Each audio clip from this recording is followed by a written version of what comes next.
बिस्मिल्लाहिर्रहमानिर्रहीम। न्यूज़ 1 से डॉक्टर शाहिद मसूद। 2006 में जिस शख्सियत का मैंने इंटरव्यू किया, जिनसे गुफ्तगू की, आज मैं दोबारा उनसे गुफ्तगू कर रहा हूँ। बहुत सा पानी पुलों के नीचे से भी चला गया, पुलों के ऊपर से भी बह गया, पुल ही गायब हो गए इन तमाम सालों में। पाकिस्तान के साबिक सदर जनरल रिटायर्ड परवेज मुशर्रफ साहब। जनरल साहब अस्सलाम वालेकुम। जनरल साहब, तबीयत पहले तो बताइए, खैरियत से? आप ठीक ठाक हैं? बिल्कुल खैरियत, अल्हम्दुलिल्लाह। जनरल साहब, कैसे देख रहे हैं अपने दौर को? और आज अगर मैं आपसे कहूं कि जनरल साहब कोई एक गलती आपकी ऐसी जो आप ना करते तो शायद हालात आज डिफरेंट होते। देखिए, गलती या सही डिसीजन या गलत डिसीजन, ये तो किस्सा कहानी लंबी हो सकती है, डिबेट शुरू हो रहेगा। लेकिन ये याद रखें, इसका जो मुझे परेशानी है वो ये है कि लोग इनमें निटिग्रिटीज में पड़े रहते हैं, ये नहीं देखते कि ओवरऑल गवर्नेंस जो है ना, वो एंड किस तरफ जा रही है। मतलब आपने मुल्क को सुधारना है, मुल्क को तरक्की देनी है, अवाम को खुशहाली देनी है। ये दो चीज़ें मैं बार बार 1000 दफ़ा मैंने कहा है, एंड प्रोडक्ट ये है। तो चाहे गलतियां हुई या सही डिसीजन हुए, गलत हुए, जो कुछ भी हुआ, एंड प्रोडक्ट, मुझे बहुत फ़ख्र से मैं कहना चाहता हूँ, हमने एंड प्रोडक्ट थ्रू आउट मेरे 8-9 सालों में मुल्क को तरक्की दी, हर शोबे में, हर एक शोबे में, अवाम को खुशहाली दी, हर एक शोबे में। तो लिहाजा जो भी फैसले थे वो मजमूई तौर पे बिल्कुल सही थे। जैसा मैं ये आपसे इसलिए पूछा था सवाल मैंने कि अगर आप एनआरओ ना करते, देखिए दो ऑप्शंस थे। एक इफ्तिखार चौधरी, एक जुडिशल मूवमेंट चल रही है, इफ्तिखार चौधरी का बेटा, करप्शन के मामला, तरसलान इफ्तिखार, ये सारा। और एक ऑप्शन आपके पास था एनआरओ। अब आपने इफ्तिखार चौधरी के ऊपर एनआरओ को प्रेफर कर दिया और उसके नतीजे में वो लाखों या हजारों मुकदमा खत्म हो गए और लोग आ गए और आपने उन पर रिलाई कर लिया और उसके नतीजे में 7-8 साल में बर्बादी होगी। तो एंड प्रोडक्ट इस सिस्टम का भी अगर खराब है तो उसको भी तो ऑन करें ना फिर आप। नहीं, मैं बिल्कुल नहीं ऑन करूंगा। बात ये, पहली चीज तो ये है कि इफ्तिखार चौधरी के सिलसिले में या एनआरओ, ये दोनों चीज़ें साथ साथ चलती हैं। हुकूमत तो बड़ा एक कॉम्प्लिकेटेड, हुकूमत चलाना जो है वो बड़ी कॉम्प्लिकेटेड चीज़ है, हज़ारों फैसले साथ साथ चल रहे होते हैं, ठीक है ना। तो ये जो आपने कहा कि एनआरओ के हक में मैंने उनके चीफ जस्टिस वाले इशू को छोड़ के एनआरओ पे चला गया, ये बात ना, दोनों साथ चल रहे थे। एनआरओ का अलग नौइयत थी, उसकी अलग थी। एनआरओ के इशू पॉलिटिकल था, ज़्यादातर पॉलिटिकल था। ये पॉलिटिकल, वो लंदन में गेट टुगेदर हो रही थी, एक चार्टर ऑफ डेमोक्रेसी वगैरह बन रही थी, उस पे ये हमारे जो मेरे सपोर्टिंग पॉलिटिशियन हैं मेरे पास आए कि इसको हमने तोड़ना चाहिए, हमारे साथ एक इनमें से ग्रुप अगर आ जाए, इनसे अलग हो जाए। तो उस सिलसिले में मुझे इन्होंने इन्वॉल्व किया कि जी आप ये बेनज़ीर से बात करें, आप खुद कर सकेंगे और कोई नहीं कर सकता। उस सिलसिले में मैं मिला बेनज़ीर से और वहाँ से प्रोडक्ट निकला ये एनआरओ नहीं, केसेस को छोड़ने का। That was her demand. वो हमारी तरफ से डिमांड ये था कि वो आएंगी नहीं इलेक्शन से पहले, जो वो मान गई। अब उनको कुछ देना था, देने के हवाले से या तो 3rd टर्म प्राइम मिनिस्टर हटा दें आप, वो शिफ्ट होती, या फिर ये केसेस खत्म करें। जब हमारी अब आपस में आया पहली मुलाकात के बाद, उसमें जो हमारी डिबेट हो रही थी, वो 8-10 लोग वहाँ बैठे हुए, सारे इंपॉर्टेंट लोग बैठे हुए थे और ये पॉलिटिशियन भी बैठे हुए थे। उन्होंने एक चीज़ पे, मैं एनआरओ के, मैं ये केसेस देने के खिलाफ था, लेकिन उसके हक में जो बोले, पहली चीज़ तो ये 3rd टर्म प्राइम मिनिस्टर देने के अगेंस्ट उन्होंने कहा कि ये आपको पहले ही कुछ शक शुबात हैं कि आप पीपल्स पार्टी की तरफ लीन कर रहे हैं, अमेरिकन कह रहे हैं कि आप उसके साथ मिलकर चलें, ये बातें चल रही थी। तो ये तो बड़ी डिजास्टर होगा। केसेस का मुझे आर्गुमेंट जो दी गई, जो मैं फाइनली मैं टिल्ट हुआ उस तरफ। 11 केसेस थे करप्शन के, इनके खिलाफ, बेनज़ीर के खिलाफ, आसिफ ज़रदारी के खिलाफ। उनमें से 8 में बरी हो गए थे कोर्ट्स ने। आप 1000 कहें कि जी एनआरओ केसेस बड़े करप्ट हैं, कोर्ट तो नहीं कह रहे ना जी, हम मेरे कहने से आपके कहने से क्या फर्क पड़ता है? अगर वो कोर्ट जब तक नहीं कहेगा, कोर्ट्स नहीं कहेंगे, जुडिशियल सिस्टम उसको उनको करप्ट नहीं ठहराएगी, सजा नहीं देगी। 11 में से 8 बरी हो गए थे, तो उन्होंने कहा कि ये 3 से भी बरी हो जाएंगे वो। तो केसेस वगैरह की अहमियत यहाँ हमारे जुडिशियल स्ट्रक्चर जो कुछ भी है, जो उनकी कमजोरियां हैं उसमें नहीं चल रहा है।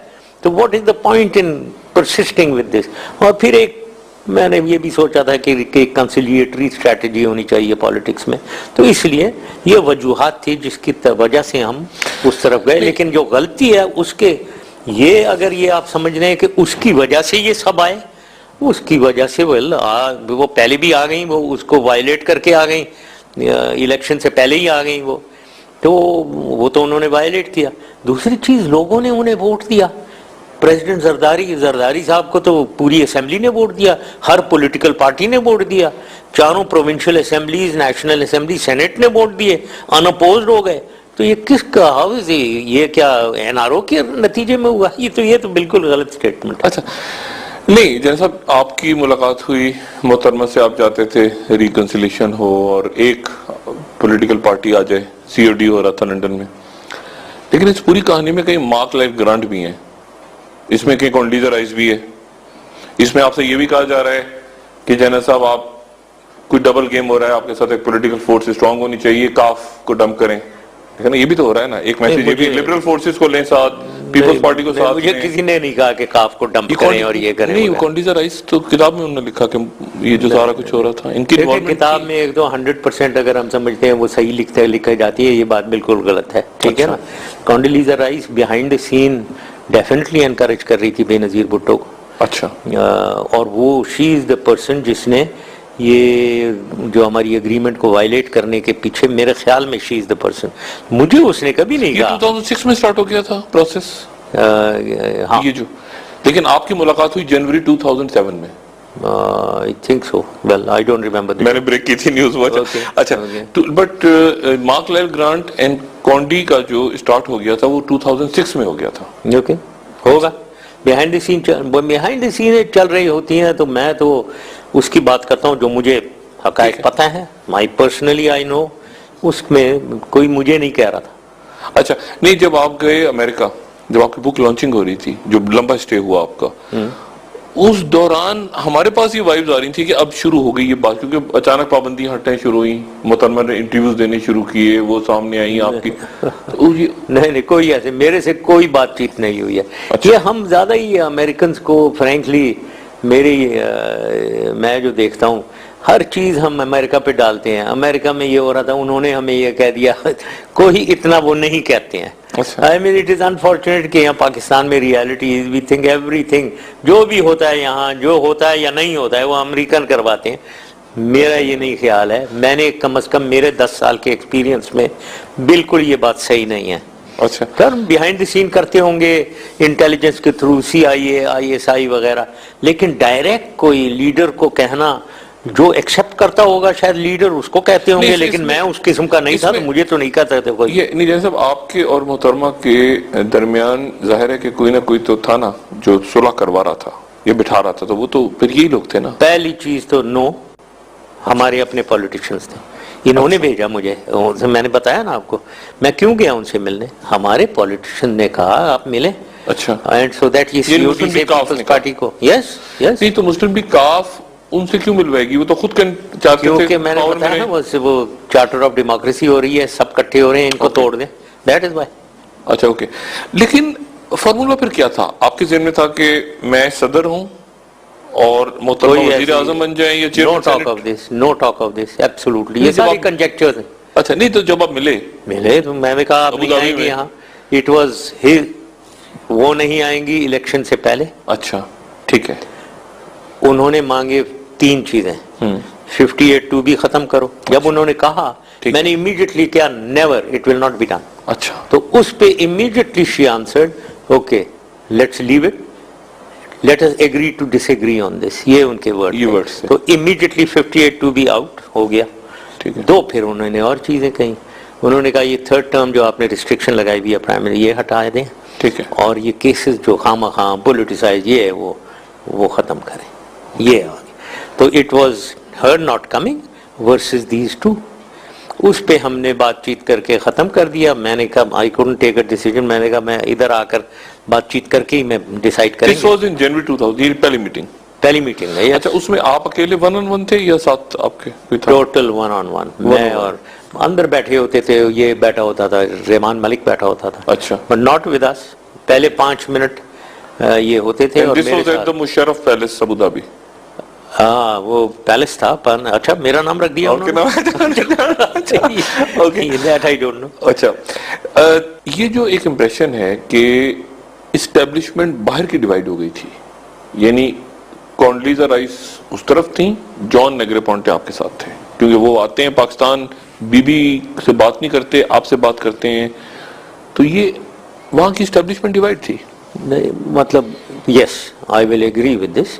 मतलब certainly President Bush, Dick Cheney, Colin Powell, Negroponte, ये सारे they were very The favourably people running Pakistan actually, Dick Cheney was running Pakistan. Favourably dispose थे। कॉन्डोलीजा राइस का मुझे मालूम है कि यस, वो उसकी दोस्ती थी Benazir And Boucher. And Boucher. अब मुझे एग्जैक्टली पता नहीं, ठीक है। डिटेल्स नहीं मालूम, लेकिन ये कुछ उस तरफ हो सकते हैं। लेकिन अब नाउ अगर ये कहना कि ये वो कॉन्डोलीजा राइस मेरे पे प्रेशर डाल रही थी, कोई ऐसी बात नहीं हो रही थी। ये उसने हम जो कहा समझते कि हैं। आपने कॉल की रात को, वो क्या है? किताब में लिखा उसने कि 1 बजे कॉल आई जनरल मुशर्रफ की और उन्होंने कहा बेनजीर वापस आ रही हैं, वो क्या है? किसको कॉल की मैंने? कॉन्डोलीजा राइस अपनी किताब में लिखती हैं कि कोई उनके 1 बजे का टाइम, तो यहाँ तो दिन ही होगा, उन्होंने कहा मुझे कॉल आती है जनरल मुशर्रफ की और वो कहते हैं कि पैनिक में कि माहिदा टूट गया और बेनजीर वापस आ रही है, उसको रोको। नहीं, मैंने कॉन्डोलीजा राइस को कभी नहीं किया जिंदगी में टेलीफोन। गलत लिखा हुआ है अगर लिखा हुआ है तो। अच्छा, बेनजीर भुट्टो ने वापस आने का जो फैसला किया, यानी वो एग्रीमेंट टूट गया आपका एग्रीमेंट था कि इलेक्शंस के बाद आना है। यस। तो इलेक्शन के बाद वो क्या करती हैं आके? ये क्या फिर क्या डील हो रही थी? आपने कहा इलेक्शन के बाद आओ, तो फिर क्या बनो? सेनेटर बनो, चेयरमैन सेनेट बनो? नहीं, कोई नहीं था, नथिंग एट ऑल। बस लीड करेंगे अपनी पार्टी को, अगली इलेक्शन में देखें। नहीं, मगर उन्होंने आपको सपोर्ट कर दी। देखिए ना, 5 अक्टूबर को इलेक्शन होता है गालिबन, और आपको मखदूम अमीन फहीम इनडायरेक्टली सपोर्ट कर जाते हैं। ऐसे ही हुआ ना, प्रेसिडेंसी में उन्होंने सपोर्ट कर दिया आपको।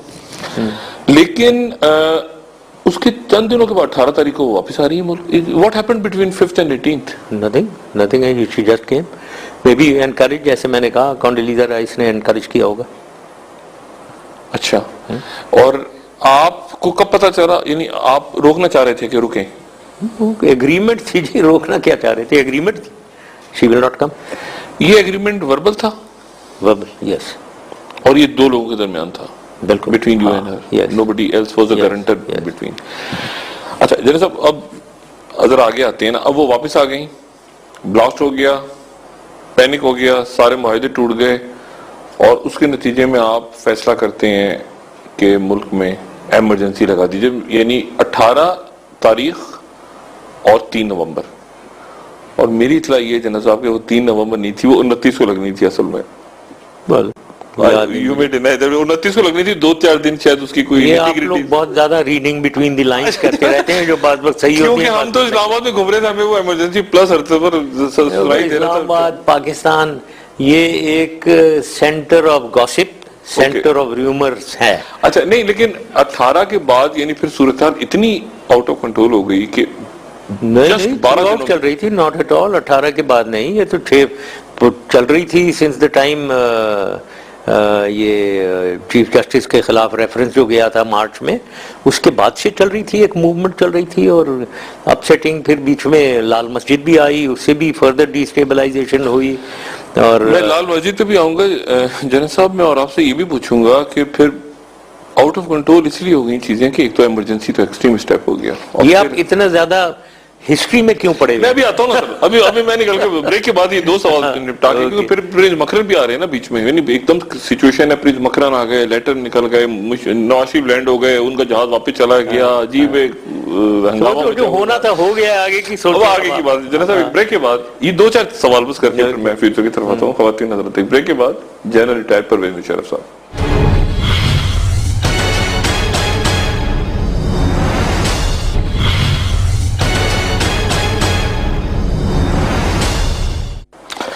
वेलकम बैक खवातीन हज़रात। जनरल साहब, 2006 में आपकी एक स्टार्ट हुई कि रिकंसिलिएशन होनी चाहिए, सब कुछ होना चाहिए, लेकिन 2004 में भी तो हुआ ना, आपने जरदारी साहब को भेज दिया बाहर। जरदारी साहब चले गए, फिर जरदारी साहब वापस आए, फिर जरदारी साहब लाहौर में रुके। मतलब गालिबन ये था कि माइनस बेनजीर की चीज बन जाए। फिर 2002 में वह मखदूम साहब से मिले, ऊपर जाके वो खाना वाना खाया आपने। देखो शायद ये जो चीजें, ये मिमेकियां, छोटी छोटी जो चीजें हैं जो कह रहे हैं आपने भेज दिया, एज इफ मैं उधर से उसको कह रहा हूँ अब तुम चले जाओ, अब इसको मत जाने दो, या अब इसको बंद कर दो, ये चीजों में मैं नहीं इन्वॉल्व होता था। Okay. मेरा एक डायरेक्शन है, जनरल डायरेक्शन है। I was to involve in governance of Pakistan, ठीक है ना। इन चीजों में मैं पढ़ता ही नहीं था। अब आसिफ जरदारी गया बाहर, वो कोर्ट्स ने भेज दिया होगा, कोर्ट का केस नहीं हो, ECL पे नहीं होगा तो चला गया होगा। I mean what is the issue? नहीं, मगर आपकी मर्जी के बगैर तो नहीं गया होगा ना जनरल साहब। फिर वही देखे, मैं बिल्कुल इन चीजों में नहीं पड़ता था कि इसको बंद रखो, इसको छोड़ दो, बिल्कुल मैं ये नहीं करता। नदीम ताज सबसे बड़ी सी दोस्ती थी उनकी। देखे ना, मतलब जनरल नदीम ताज, एक सिस्टम चल रहा है, Okay. एक हुकूमत चल रही है, वो हुकूमत जो कुछ भी उसके मुताबिक चल रहा है। ISI के अपनी फंक्शंस हैं, हुकूमत की अपनी फंक्शंस हैं, मैं एज ए प्रेसिडेंट। लेकिन I am the last person telephone उठाकर आसिफ जरदारी को मत जाने देना, उसको बता दिया किसी को, या किसी IG को कह दिया इसको 2 थप्पड़ लगाना, ये चीजें मैं नहीं करता था। मैं I was never involve in these thing. Asif Zardari का बाहर जाना ना मेरे ऑर्डर से हुआ, ना उसका अंदर जाना मेरे ऑर्डर से हुआ, ठीक है। इतनी अगर आप छोटी या ये पर्सनल लेवल पे नहीं जाते थे तो फिर बुकटी साहब के लेवल पे क्यों चले गए आप? मैं तो नहीं गया। आपने कहा मैं ऐसी जगह से मारूंगा, पता ही नहीं चलेगा उससे। वो तो एक दफा पता नहीं, बहुत पहले, इवेंट से पहले ये वो कह रहे थे, वो इसको हमारी जो FC बलूचिस्तान है उसके ऊपर रॉकेट फायरिंग और वो कर रहे थे, जिसपे आई गॉट वर्कड अप। जब मैं वहां कहीं गया हुआ था, उसमें मैंने ये स्टेटमेंट दे दी थी। तो that is not nothing to do with this operation. जरूरी था ऑपरेशन चल रहा है, सबको मारना, या कोई बीच में रास्ता निकल सकता था। एक तो ये आप हर चीज को प्रिज्यूम क्यों कर रहे हैं कि मैंने जरूरी था, मेरे से पूछ रहे हो जैसे मैंने मरवाया उसे। मैंने तो नहीं मरवाया, वो तो इवेंट हुए। देखें जी, एक आदमी है जो कोई भी है, बुकती पाकिस्तानी है, FC बलूचिस्तान पाकिस्तान की सेकंड लाइन फोर्स है। अगर उसको आप चेक पोस्ट लगाकर रोकेंगे, या आप अपने घर के इर्द गिर्द पिकेट पोस्ट बनाएंगे पहाड़ों के ऊपर, और FC के जो विंग के हेडक्वार्टर है उस पर रॉकेटिंग और बुलेट फायरिंग करेंगे, तो आपका क्या ख्याल है? अगर मैं फर्ज किया वहां लेफ्टिनेंट कर्नल होता इंचार्ज, मैं क्या करता कि मेरे फोर्स के ऊपर यार रॉकेट फायरिंग हो रही है और बुलेट्स आ रही है, तो मैंने क्या करना है? मैंने एक्शन लेना है भाई। अगर मेरी फोर्स को कोई रोकेगा चेक पोस्ट पे, मैं क्या करूंगा? अगर मैं बात कर रहा हूं, मैं अगर FC बलूचिस्तान का कर्नल होता वहां इंचार्ज, तोड़ो इसको पोस्ट को, कोई नहीं हमें रोकेगा। पॉलिटिक्स में भी तो थे ना आप, डायलॉग भी तो करते ना। तो देखो फिर वही भाई, ये पॉलिटिक्स ये नहीं है हमारी गवर्नेंस। पॉलिटिशियन को, लीडर को गवर्नेंस करनी चाहिए। ये जो मैंने कहा है अवाम की खुशहाली और मुल्क की तरक्की, ये कोई सिंपल बात नहीं है। इन चीजों में जब घुसते हो ना तो फिर ये काम नहीं होते हैं। जब तो यही तो ये कर रहे हैं, ये पॉलिटिक्स कर रहे हैं, वेंडेटा, और गवर्नेंस कर नहीं रहे हैं। आप गवर्नेंस करें, एक ओवरऑल सबको पता है FC बलूचिस्तान एक फोर्स है, उसको हुकूमती फोर्स है, उसको चैलेंज नहीं किया जा सकता। Every the CO up to the FC का जो कमांडेंट था, he knows, DG rangers, they knew what I stand for. Nobody can challenge the authority of the government, period. Now this is my view, my instruction. I don't have to pick up the telephone. General साहब, ये जो इसने check post लगाई हुई है ना, ये आपको चैलेंज कर रहा है, इसको आप तोड़ दें।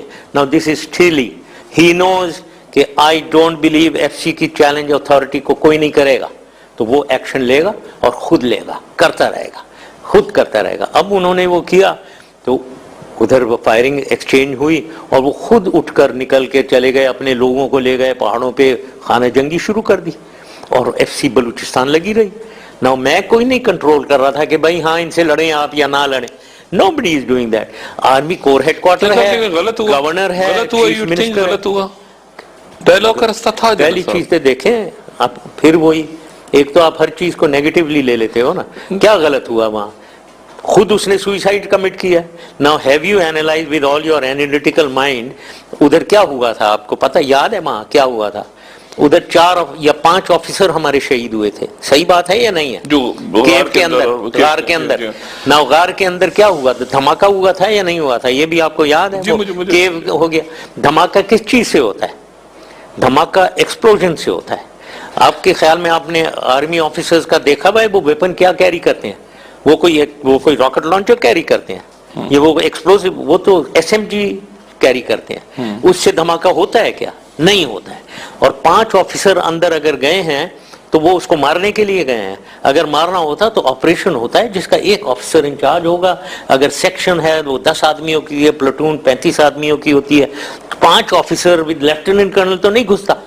तो अब वो गए हैं तो जाहिर है मकसद मारना नहीं था, मकसद उनसे शायद, अब मुझे नहीं मालूम है ना, ये आप प्रिज्यूम कर रहे हैं। मैं यहाँ से इस्लामाबाद से, वो पहाड़ों में, मरी के पहाड़ों से उस बंदे से बात कर रहा हूँ, हाँ भाई क्या हो रहा है उधर मुझे बताओ, अब बात करने चले जाओ, अब उसे मार दो, अब उसे छोड़ दो। भाई ये नहीं होता भाई, ये आप लोग समझें, ये आप लोग खुद समझते हैं। अंदर धमाका हुआ इसका मतलब या कोई रॉकेट, मेरी प्रोफेशनल एक्सपीरियंस है, मुझे मालूम नहीं है किसने क्या हुआ है, लेकिन मैं समझता हूँ क्योंकि आई विटनेस तो कोई भी नहीं बची ना। हाँ, तो दोनों चीजें हो सकती है ना। अक्ल तो कहती है ना, अक्ल की बात करें। धमाका या एक्सप्लोसिव से हुआ है, दैट मीन एक्सप्लोसिव पहले वहां लगा हुआ था। 5 ऑफिसर एक्सप्लोसिव नहीं लेकर गए होंगे अपने आप को मारने के लिए, या किसी ने रॉकेट फायर किया। रॉकेट किसने?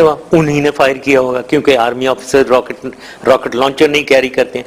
तो ये लॉजिकली, अगर आप जैसे लोग, आपको लॉजिकली सोचना चाहिए, उसने खुद ने वहां अंदर से कुछ हुआ है जिसकी वजह से। So one can say either it is a suicide, कि खुद अपने आप को खत्म किया, या फिर उन्होंने सोचा इन 5 को मारते हैं और फिर हम निकल जाएंगे वगैरह, वो सारा कोलैप्स हो गया। ये लॉजिकल तो ये है। अब आप 1000 एक मैंने किया, मैं तो इन्वॉल्व नहीं। अच्छा जैसे आपकी मोहतरमा से आखिरी बात कब हुई टेलीफोन पे या वैसे? मोहतरमा से बात मेरी, लोग ये कहते हैं वो पता नहीं अमेरिका में था, वो क्या डेविड सेंगर नहीं, वो जो राइटर है साइगल, एनीवे, मैं कोई नहीं टेलीफोन पे बात करता था। I never spoke to her, ठीक है।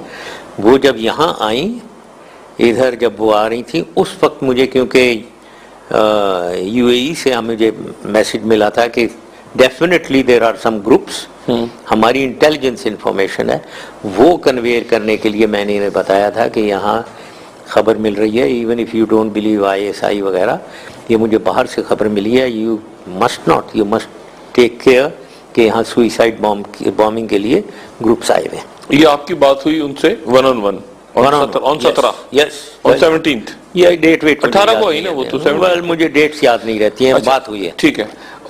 पाकिस्तान वापस आने की बात आपकी बात नहीं हुई?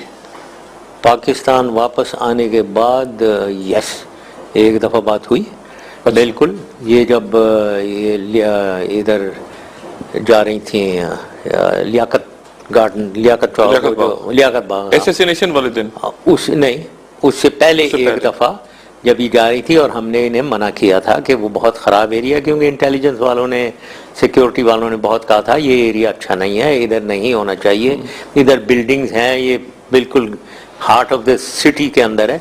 वो मैंने उन्हें बताया था कि ये ना जाएं, this is what I am being told, तो that is what happened. Zardari साहब से राब्ता था आपका? राब्ता कोई नहीं था, बाद में मिला जरूर। यस, मोहतरमा की शहादत के बाद? शहादत के बाद, यस, 2 दफा, उससे पहले कभी नहीं। उसमें मोहतरमा की शहादत डिस्कस हुई? नहीं, नो। जरदारी साहब आपसे मिल रहे हैं मोहतरमा की शहादत के बाद, और मोहतरमा की शहादत डिस्कस ही नहीं हो रही? याद मुझे नहीं है, काफी देर हम बैठे रहे थे, कॉफी शॉफी पी थी, कोई मेरे ख्याल में कोई 1 घंटा बैठे रहे थे, लेकिन मोहतरमा की शहादत डिस्कस नहीं। याद नहीं, क्या इंटरेस्ट है इसमें आपको? भाई हुई होगी, अच्छा। मुझे याद नहीं है कि डिटेल उनसे, लेकिन क्या आप बात मतलब मजे में अच्छी गपशप? आई डोंट नो, अच्छा, कैसे अच्छी हो सकती है या बुरी हो सकती है, फॉर्मल किस्म की एक बात थी। अच्छा, लेकिन उस वक्त आपको रियलाइजेशन हुई कि ये पाकिस्तान के अगले सदर हैं? नहीं, नॉट एट ऑल। उन्होंने कोई जाहिर किया? नहीं। इलेक्शन हो चुके थे गिलानी साहब के? नहीं, याद नहीं मुझे ना, जो 2 दफा मैं मिला हूँ, आई डोंट रिमेम्बर कि इलेक्शन हो गए थे या नहीं हुए थे, मुझे याद नहीं। वक्फे के बाद ख़वातीन हज़रात दोबारा हाजिर होता हूँ।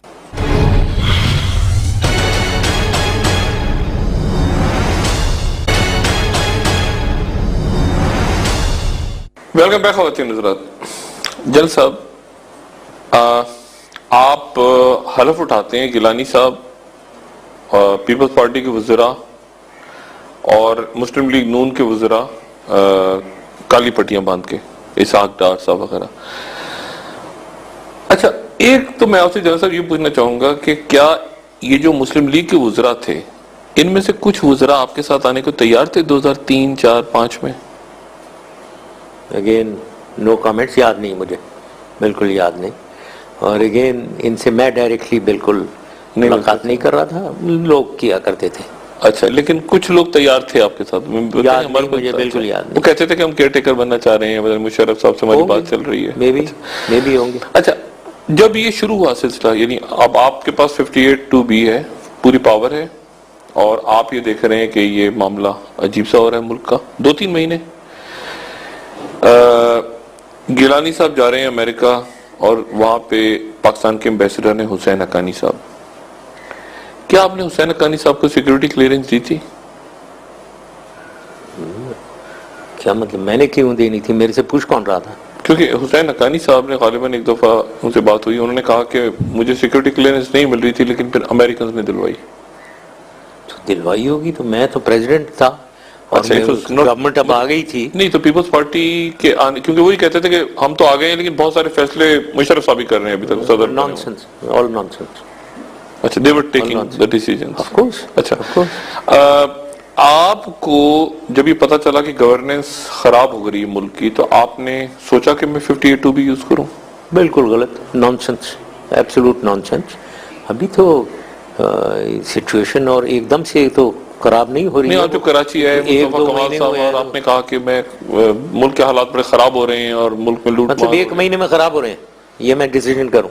क्या मतलब? ये इलेक्शन हुए 18 फरवरी को हुए थे ना इलेक्शन 18। हाँ, तो वो आ गई गवर्नमेंट, गिलानी साहब आ गए, तो मैंने क्या, how can I be that stupid कि 1 महीने में मैं कह दूं कि हालात बहुत खराब हो रहे हैं, 58(2)B इस्तेमाल कर लेते? नहीं, लेकिन आपने ऐसा क्यों फिर कहा कि मैं एक यूजलेस प्रेसिडेंट बन के नहीं रहना चाहता? आपके पास पावर्स थी, 58(2)B थी, प्रेसिडेंट के पास तो पावर्स थी, कॉन्स्टिट्यूशनली पावर्स थी, लेकिन देखे मैं, और वो बाद में खत्म भी हो गई थी, पता नहीं कब खत्म हुई है 58(2)B। हाँ, 80th अमेंडमेंट।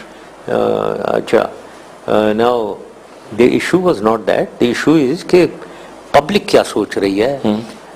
इलेक्शंस के रिजल्ट क्लियर हैं कि एक ऑपोजिशन पार्टी आ गई है, गवर्नमेंट फॉर्म कर रही है, तो मुझे अपनी पॉपुलैरिटी का भी पता हुआ था कि नीचे गई है डेफिनेटली।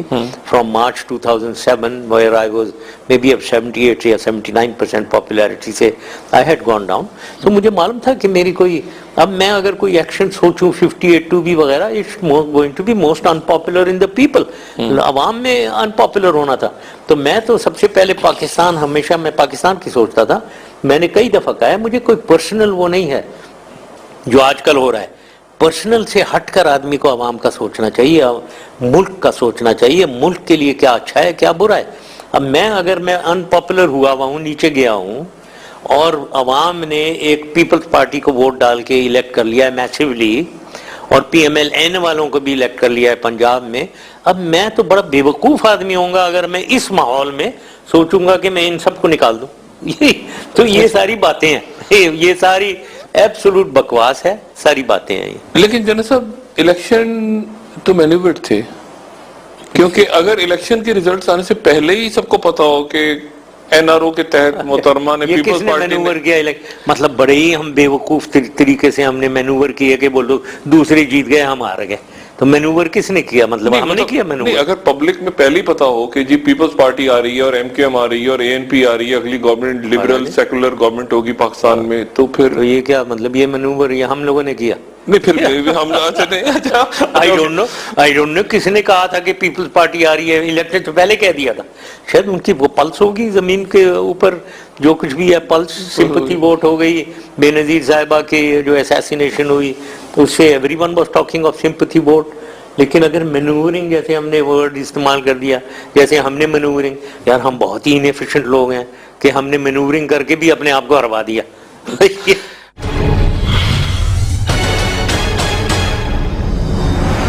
इसको आप तोड़ दें। Now this is still, he knows कि आई डोंट बिलीव एफसी की चैलेंज अथॉरिटी को कोई नहीं करेगा, तो वो एक्शन लेगा और खुद लेगा, करता रहेगा, खुद करता रहेगा। अब उन्होंने वो किया तो उधर वो फायरिंग एक्सचेंज हुई और वो खुद उठकर निकल के चले गए, अपने लोगों को ले गए पहाड़ों पे, खाना जंगी शुरू कर दी और एफसी बलूचिस्तान लगी रही। ना मैं कोई नहीं कंट्रोल कर रहा था कि भाई हाँ इनसे लड़ें आप या ना लड़ें, nobody is doing that।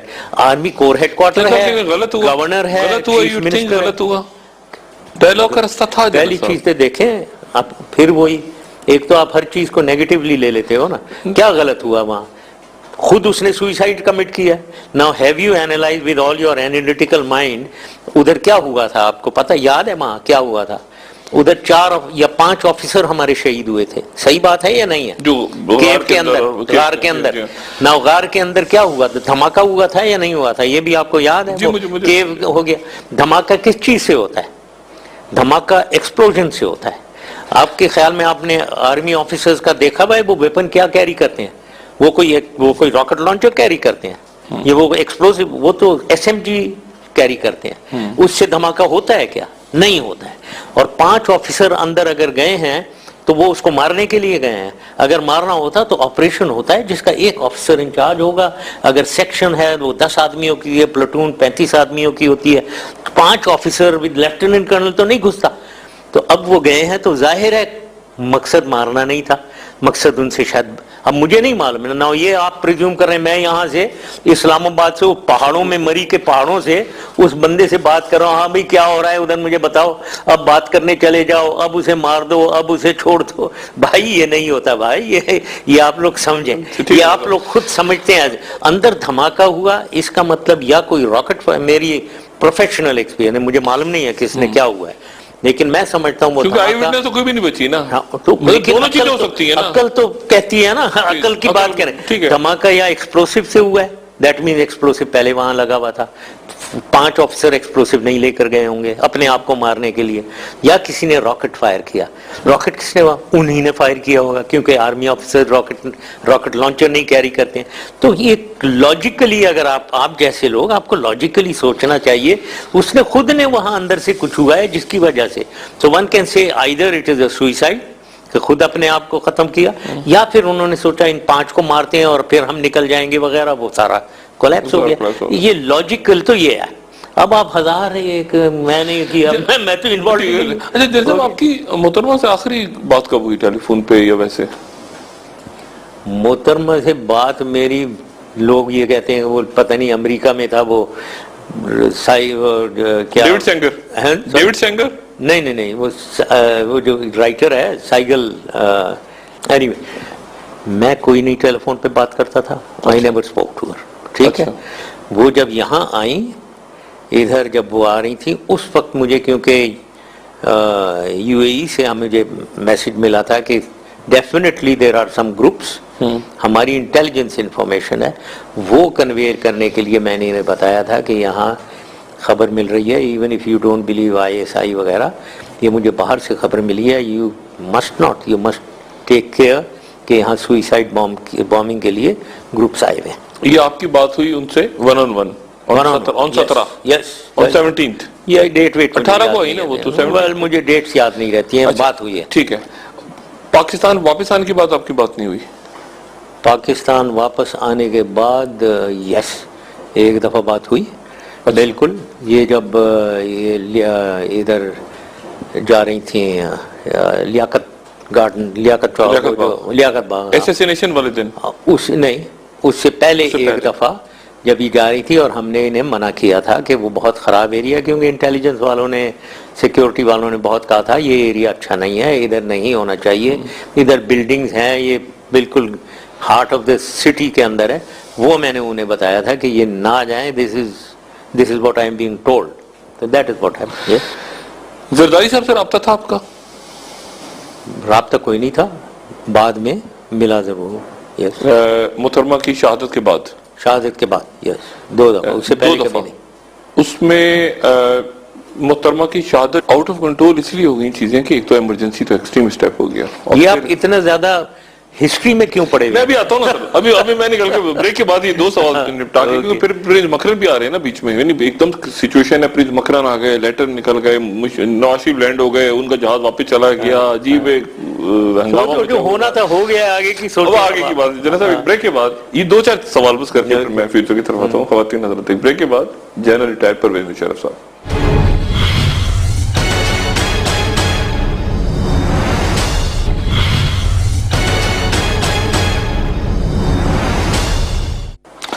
Welcome back खवातीन हजरत। जनरल साहब, 2006 में आपकी एक स्टार्ट हुई कि रिकंसिलिएशन होनी चाहिए, सब कुछ होना चाहिए, लेकिन 2004 में भी तो हुआ ना, आपने जरदारी साहब को भेज दिया बाहर, जरदारी साहब चले गए, फिर जरदारी साहब वापस आए, फिर जरदारी साहब लाहौर में रुके, मतलब गालिबन ये था कि माइनस बेनजीर की चीज बन जाए, फिर 2002 में वहां मखदूम साहब से मिले, ऊपर जाके वो खाना वाना खाया आपने। देखो शायद ये जो चीजें, ये मीमेखियां, छोटी छोटी जो चीजें हैं जो कह रहे हैं आपने भेज दिया, एज इफ मैं उधर से उसको कह रहा हूँ अब तुम चले जाओ, अब इसको मत जाने दो, या अब इसको बंद कर दो, ये चीजों में मैं नहीं इन्वॉल्व होता था। ओके, मेरा एक डायरेक्शन है, जनरल डायरेक्शन है, I was to involve in governance of Pakistan, ठीक है ना, इन चीजों में मैं पढ़ता ही नहीं था। अब आसिफ जरदारी गया बाहर, वो कोर्ट्स ने भेज दिया होगा, कोर्ट का केस नहीं होगा, ECL पे नहीं होगा तो चला गया होगा। I mean what is the issue? नहीं, मगर आपकी मर्जी के बगैर तो नहीं गया होगा ना जनरल साहब। फिर वही देखे, मैं बिल्कुल इन चीजों में नहीं पड़ता था कि इसको बंद रखो, इसको छोड़ दो, उनकी बिल्कुल मैं ये नहीं करता। नदीम ताज सबसे बड़ी सी दोस्ती थी उनकी, देखे ना, मतलब जनरल नदीम ताज एक सिस्टम चल रहा है, ओके। एक हुकूमत चल रही है, वो हुकूमत जो कुछ भी उसके मुताबिक चल रहा है, ISI के अपनी फंक्शंस हैं, हुकूमत की अपनी फंक्शंस हैं, मैं एज ए प्रेसिडेंट, लेकिन I am the last person telephone उठाकर आसिफ जरदारी को मत जाने देना, उसको बता दिया किसी को, या किसी IG को कह दिया इसको 2 थप्पड़ लगाना, ये चीजें मैं नहीं करता था। मैं I was never involve in these things. Asif Zardari का बाहर जाना ना मेरे ऑर्डर से हुआ, ना उसका अंदर जाना मेरे ऑर्डर से हुआ, ठीक है। इतनी अगर आप छोटी या ये पर्सनल लेवल पे नहीं जाते थे तो फिर बुक्टी साहब के लेवल पे क्यों चले गए आप? मैं तो नहीं गया। आपने कहा मैं ऐसी जगह से मारूंगा, पता ही नहीं चलेगा उससे।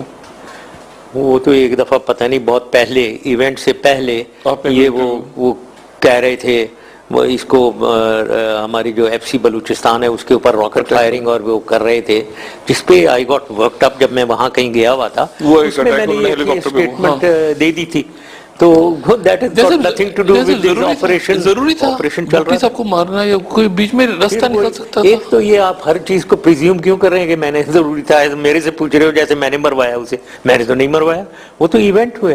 देखें जी, एक आदमी है जो कोई भी है, बुक्ती पाकिस्तानी है, FC बलूचिस्तान पाकिस्तान की सेकंड लाइन फोर्स है, अगर उसको आप चेक पोस्ट लगाकर रोकेंगे या आप अपने घर के इर्द गिर्द पिकेट पोस्ट बनाएंगे पहाड़ों के ऊपर, और FC के जो विंग के हेडक्वार्टर है उस पर रॉकेटिंग और बुलेट फायरिंग करेंगे, तो आपका क्या ख्याल है? अगर मैं फर्ज किया वहां लेफ्टिनेंट कर्नल होता इंचार्ज, मैं क्या करता कि मेरे फोर्स के ऊपर यार रॉकेट फायरिंग हो रही है और बुलेट्स आ रही है, तो मैंने क्या करना है?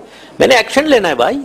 अगर मेरे फोर्स को कोई रोकेगा चेक पोस्ट पे, मैं क्या करूंगा? अगर मैं बात कर रहा हूं, मैं अगर FC बलूचिस्तान का कर्नल होता वहां इंचार्ज, तोड़ो इसको पोस्ट को, कोई नहीं हमें रोके। पॉलिटिक्स में भी तो थे ना, आप डायलॉग भी तो करते ना। तो देखो फिर वही भाई, ये पॉलिटिक्स ये नहीं है, हमारी गवर्नेंस, पॉलिटिशियन को, लीडर को गवर्नेंस करनी चाहिए। ये जो मैंने कहा है अवाम की खुशहाली और मुल्क की तरक्की, ये कोई सिंपल बात नहीं है। इन चीजों में जब घुसते हो ना तो फिर ये काम नहीं होते हैं। जब तो यही तो ये कर रहे हैं, ये पॉलिटिक्स कर रहे हैं, वेंडेटा, और गवर्नेंस कर नहीं रहे हैं। आप गवर्नेंस करें, एक ओवरऑल सबको पता है FC बलूचिस्तान एक फोर्स है, उसको हुकूमती फोर्स है, उसको चैलेंज नहीं किया जा सकता। Every with the CO up to the FC का जो कमांडेंट था, he knows, DG rangers, they knew what I stand for. Nobody can challenge the authority of the government, period. Now this is my view, my instruction. I don't have to pick up the telephone. हाँ general साहब, ये जो इसने check post लगाई हुई है ना, ये आपको चैलेंज कर रहा है।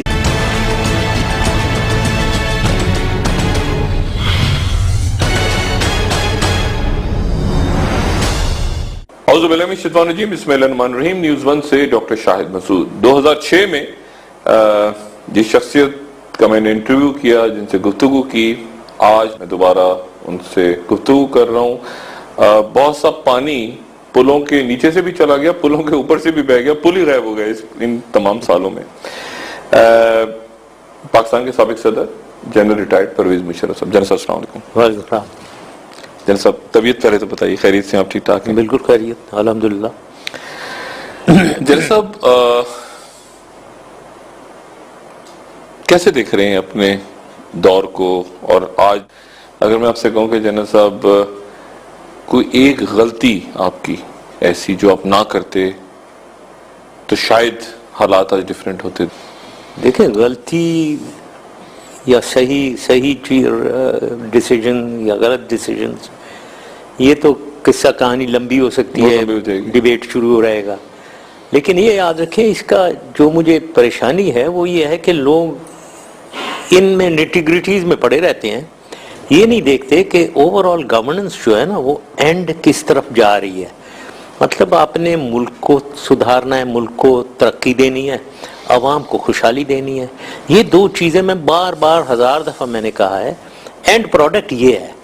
तो चाहे गलतियां हुई या सही डिसीजन हुए, गलत हुए, जो कुछ भी हुआ, एंड प्रोडक्ट मुझे बहुत फ़ख्र से मैं कहना चाहता हूँ, हमने एंड प्रोडक्ट थ्रू आउट मेरे 8-9 सालों में मुल्क को तरक्की दी, हर शोबे में, हर एक शोबे में, अवाम को खुशहाली दी, हर एक शोबे में।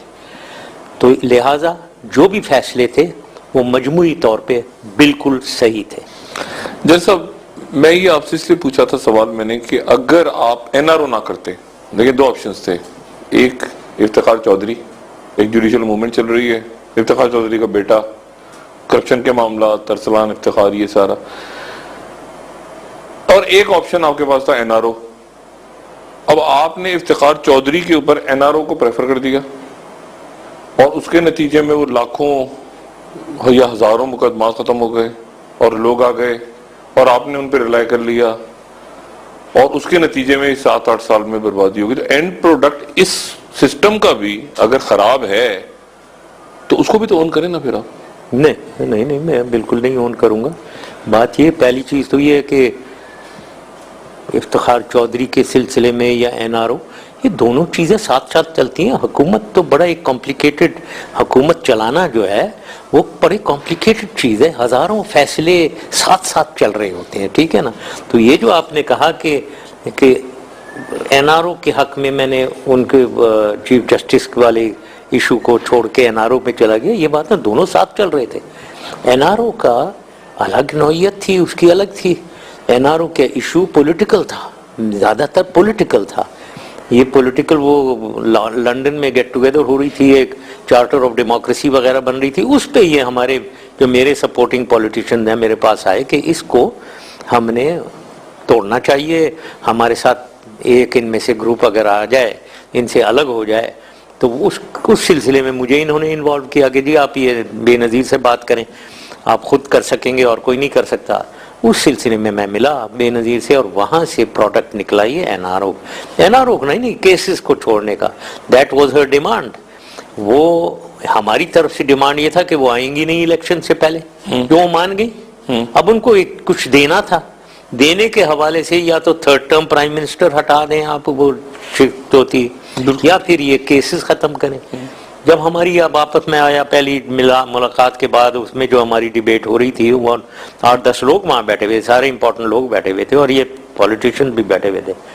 उन्होंने एक चीज़ पे, मैं एनआरओ के, मैं ये केसेस देने के खिलाफ था, लेकिन उसके हक में जो बोले, पहली चीज़ तो ये 3rd टर्म प्राइम मिनिस्टर देने के अगेंस्ट उन्होंने कहा कि ये आपको पहले ही कुछ शक शुबात है कि आप पीपल्स पार्टी की तरफ लीन कर रहे हैं, अमेरिकन कह रहे हैं कि आप उसके साथ मिलकर चलें, ये बातें चल रही थी। तो ये तो बड़ी डिजास्टर होगा। केसेस का मुझे आर्गुमेंट जो दी गई, जो मैं फाइनली मैं टिल्ट हुआ उस तरफ, 11 केसेस थे करप्शन के, इनके खिलाफ, बेनज़ीर के खिलाफ, आसिफ ज़रदारी के खिलाफ। उनमें से 8 में बरी हो गए थे कोर्ट्स ने। आप 1000 कहें कि जी एनआरओ केसेस बड़े करप्ट हैं, कोर्ट तो नहीं कह रहे ना जी। हम, मेरे कहने से आपके कहने से क्या फर्क पड़ता है? अगर वो कोर्ट जब तक नहीं कहेगा, कोर्ट्स नहीं कहेंगे, जुडिशियल सिस्टम उसको उनको करप्ट नहीं ठहराएगी, सजा नहीं देगी। 11 में से 8 बरी हो गए थे, तो उन्होंने कहा कि ये 3 से भी बरी हो जाएंगे वो। तो केसेस वगैरह की अहमियत यहाँ हमारे जुडिशियल स्ट्रक्चर जो कुछ भी है, जो उनकी कमजोरियां हैं उसमें नहीं चल रहा है। तो what is the point in persisting with this?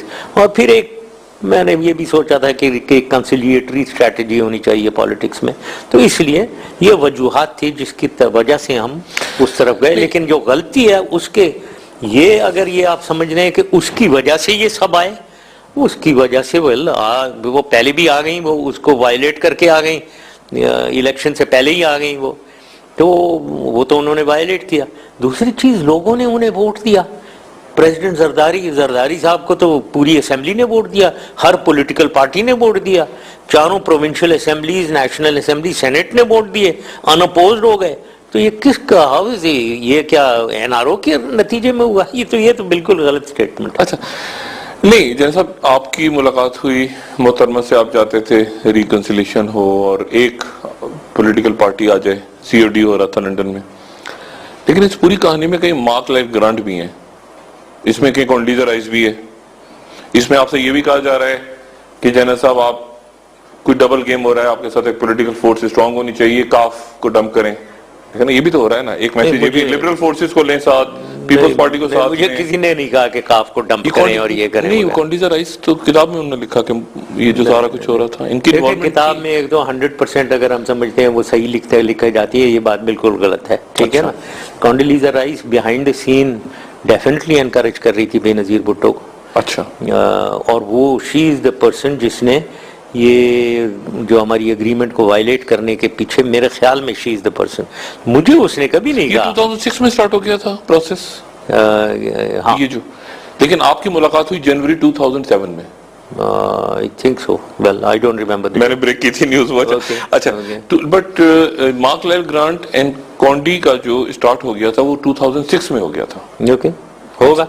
Behind the scene चल रही होती हैं, तो मैं तो उसकी बात करता हूँ जो मुझे हकायक पता है। माई पर्सनली आई नो, उसमें कोई मुझे नहीं कह रहा था। अच्छा, नहीं जब आप गए अमेरिका, जब आपकी बुक लॉन्चिंग हो रही थी, जो लंबा स्टे हुआ आपका, उस दौरान हमारे पास ये वाइब्स आ रही थी कि अब शुरू हो गई ये बात, क्योंकि अचानक पाबंदियां हटने शुरू हुई, मोहतरमा ने इंटरव्यूज देने शुरू किए, वो सामने आई आपकी। तो नहीं, कोई ऐसे मेरे से कोई बातचीत नहीं हुई है। अच्छा। ये हम ज्यादा ही अमेरिकन को फ्रैंकली, मैं जो देखता हूँ हर चीज हम अमेरिका पे डालते हैं। अमेरिका में ये हो रहा था, उन्होंने हमें ये कह दिया, कोई इतना वो नहीं कहते हैं।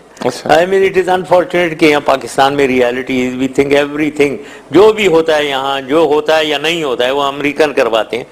मेरा ये नहीं ख्याल है, मैंने कम से कम मेरे 10 साल के एक्सपीरियंस में बिल्कुल ये बात सही नहीं है।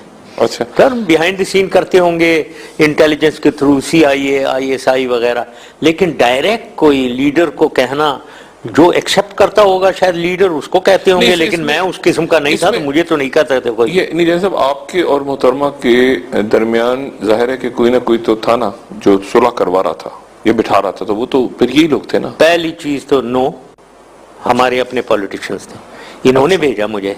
मैंने बताया ना आपको, मैं क्यों गया उनसे मिलने, हमारे पॉलिटिशियन ने कहा आप मिले। अच्छा, एंड सो दैट ये सीओडी से पीपल्स पार्टी को, यस नहीं तो मुस्लिम लीग काफ उनसे क्यों मिलवाएगी, वो तो खुद चाहते थे। क्योंकि मैंने बताया ना वो चार्टर ऑफ डेमोक्रेसी हो रही है, सब इकट्ठे हो रहे हैं, इनको तोड़ दें, दैट इज व्हाई। अच्छा, ओके, लेकिन फॉर्मूला फिर क्या था आपके ज़हन में? था कि मैं सदर हूं और मोहतरमा वज़ीर आज़म बन जाएं या chairman? No talk of this, absolutely, ये सारी कंजेक्चर्स हैं। अच्छा, नहीं तो जब आप मिले तो मैंने कहा आप नहीं आएंगे यहाँ, इट वाज हिज, वो नहीं आएंगी इलेक्शन से पहले। अच्छा, ठीक है।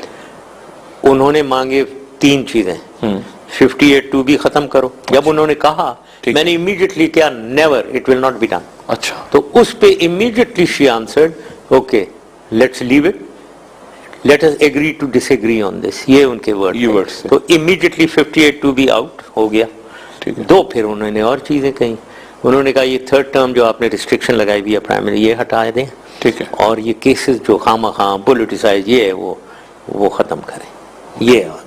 तो it was her not coming versus these 2।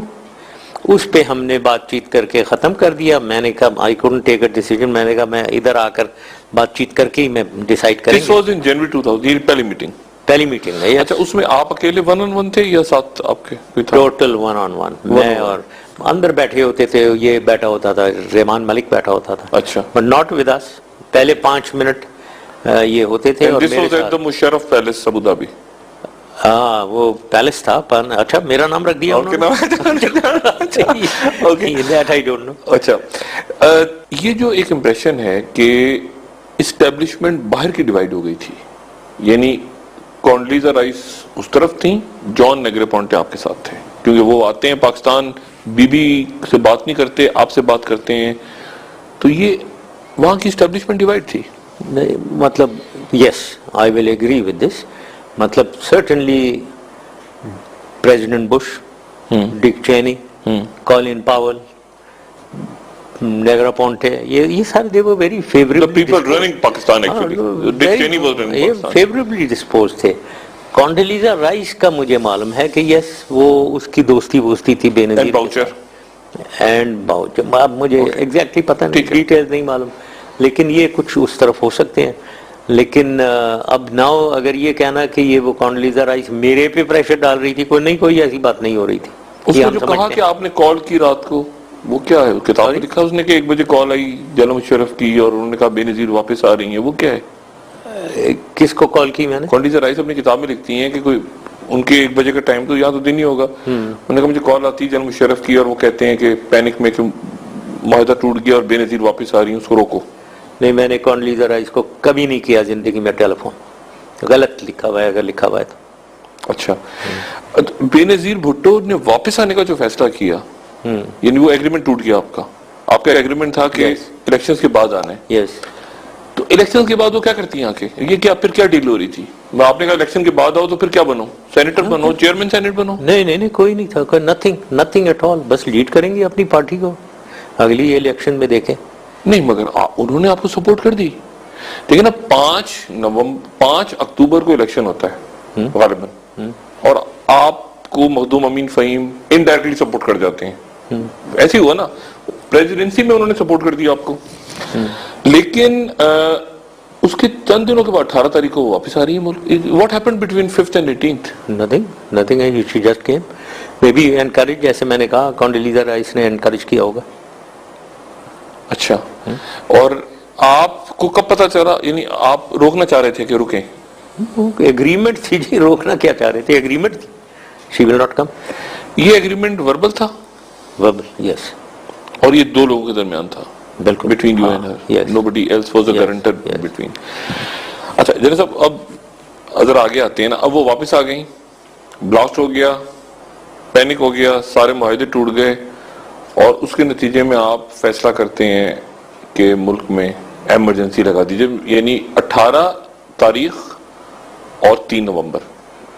और मेरी इतला ये जनाब साहब कि वो 3 नवंबर नहीं थी, वो 29 को लगनी थी असल में। यू मे डिनाई दैट 29 को लगनी थी, 2-4 दिन शायद उसकी कोई ये आप लोग बहुत ज्यादा रीडिंग बिटवीन द लाइंस करते रहते हैं, जो बात वक्त सही होती क्योंकि है। हम तो इस्लामाबाद में घूम रहे थे, हमें वो इमरजेंसी प्लस हर पर सुनाई दे रहा था। इस्लामाबाद, पाकिस्तान, ये एक centre of gossip, centre of rumours है। अच्छा नहीं, लेकिन 18 के बाद यानी फिर सूरत हाल इतनी आउट ऑफ कंट्रोल हो गई कि नहीं, 12 throughout चल रही थी, नॉट एट ऑल। 18 के बाद नहीं, ये तो चल रही थी सिंस द टाइम ये चीफ जस्टिस के खिलाफ रेफरेंस जो गया था मार्च में, उसके बाद से चल रही थी, एक मूवमेंट चल रही थी। और अपसेटिंग, फिर बीच में लाल मस्जिद भी आई, उससे भी फर्दर डिस्टेबलाइजेशन हुई। और मैं लाल मस्जिद पे भी आऊंगा जनरल साहब में, और आपसे ये भी पूछूंगा कि फिर